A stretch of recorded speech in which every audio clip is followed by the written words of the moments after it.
ایک زمانہ تھا، ایک درخت کو لوگ پوجنے لگے، تو وہاں ایک صوفی تھا، عبادت گزار تھا، شب زندہ دار تھا۔ اسے پتا چلا کہ لوگ درخت کو پوج رہے ہیں، تو اس کے دل میں بڑی غیرت جاگی اور وہ کھڑا ہوا، اس درخت کو کاٹ دوں گا جس کو لوگ اللہ کا شریک سمجھ رہے ہیں اور پوج رہے ہیں۔ ہاتھ میں کلہاڑا پکڑا اور اس درخت کو کاٹنے کے لیے نکلا۔ راستے کے اندر شیطان کھڑا تھا، اس نے کہا میں تو نہیں جانے دوں گا، اور شیطان نے راستہ روکا، اس نے پٹک کے شیطان کو زمین پہ مارا اور اس کی چھاتی پہ بیٹھ گیا۔ شیطان بہت مکار ہے، اس نے کہا جناب آپ عبادت گزار ہیں، تہجد گزار ہیں، آپ درخت کو کاٹیں گے لوگ آپ کے مخالف ہو جائیں گے، پھر آپ کو ان کے مقابل کھڑا ہونا پڑے گا، سویرے شام لڑائی ہی لڑائی، آپ کی عبادتوں کے وقت میں خلل آئے گا، تو آپ نے ان کی قبر میں تھوڑا جانا ہے، آپ کی قبر اپنی ہے، ان کی قبر اپنی ہے، آپ چھوڑیے ان کو۔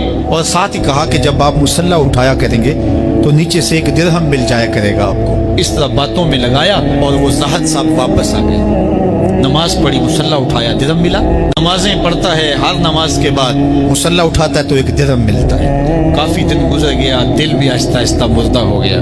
ایک دن مصلی اٹھایا تو کوئی درہم نہیں نکلا، پھر دوبارہ کلہاڑا اٹھایا، اٹھا، رستے میں پھر شیطان کھڑا تھا، کہا کدھر جا رہے ہو؟ کہا درخت کو کاٹنے جا رہا ہوں۔ شیطان نے کہا میں تو نہیں جانے دوں گا۔ شیطان نے پٹک کے زمین پہ مارا اور چھاتی پہ بیٹھ گیا۔ وہ زاہد صاحب پریشان ہو گئے، شیطان کو کہنے لگے کہ یہ کیسے ہوا؟ میرا تو تجربہ ماضی کا یہ تھا کہ میں طاقتور ہوں، تم کمزور ہو، لیکن اب تم نے پٹک کے مجھے زمین پہ مارا۔